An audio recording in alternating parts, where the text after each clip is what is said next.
Assalamualaikum warahmatullahi wabarakatuh.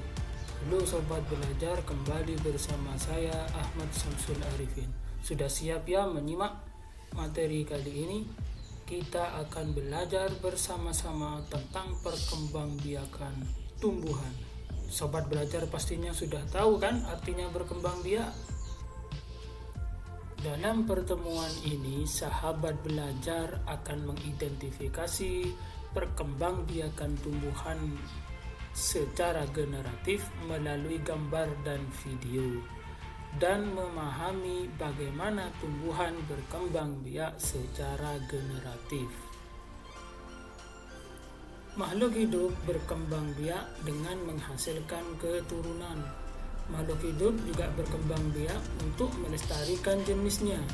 Secara umum, perkembangbiakan makhluk hidup dibedakan menjadi dua: perkembangbiakan secara vegetatif atau tidak kawin, dan perkembangbiakan secara generatif atau secara kawin.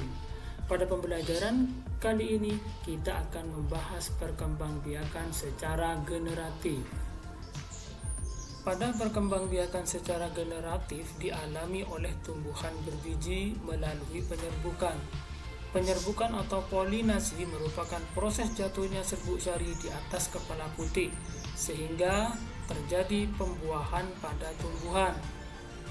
Proses pembuahan merupakan peristiwa meleburnya sel kelamin jantan dan sel kelamin betina berbentuk zigot. Zigot inilah dapat berkembang menjadi lembaga dan menjadi bakal biji. Lalu bakal biji berkembang menjadi biji dan bakal buah. Bakal buah tersebutlah akan berkembang menjadi daging buah lembaga yang terdapat di dalam biji, yang merupakan calon individu baru. Sobat belajar, terdapat bermacam-macam perantara penyerbukan. Yang pertama, penyerbukan melalui zooidiogami atau penyerbukan hewan. Yang kedua, melalui hidrogami atau penyerbukan melalui air. Yang ketiga, penyerbukan melalui angin atau dinamakan anemogami. Yang keempat, penyerbukan dilakukan oleh manusia atau antropogami. Setiap perantara penyerbukan memiliki cara dan mekanisme yang berbeda, tergantung pada tipe tumbuhan dan lingkungan tempatnya hidup.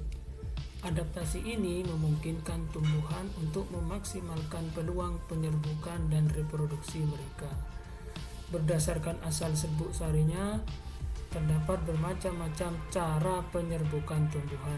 Yang pertama, penyerbukan sendiri atau dinamakan autogami, yaitu penyerbukan yang terjadi jika serbuk sari yang menempel jatuh di kepala putik yang berasal dari bunga yang sama. Yang kedua, penyerbukan tetangga atau gaintonogami. Penyerbukan yang terjadi jika serbuk sari yang menempel di kepala putik berasal dari bunga yang berbeda, tetapi masih satu tanaman. Yang ketiga, penyerbukan silang atau alogami, yaitu penyerbukan yang terjadi jika serbuk sari yang menempel di kepala putik berasal dari tanaman berbeda, tetapi masih satu jenis. Sedangkan yang keempat adalah penyerbukan bastar, yaitu penyerbukan yang terjadi jika serbuk sari yang menempel di kepala putik berasal dari tanaman berbeda yang masih satu jenis, tetapi berbeda varietas. Sahabat belajar di mana saja, kapan saja, dengan siapa saja.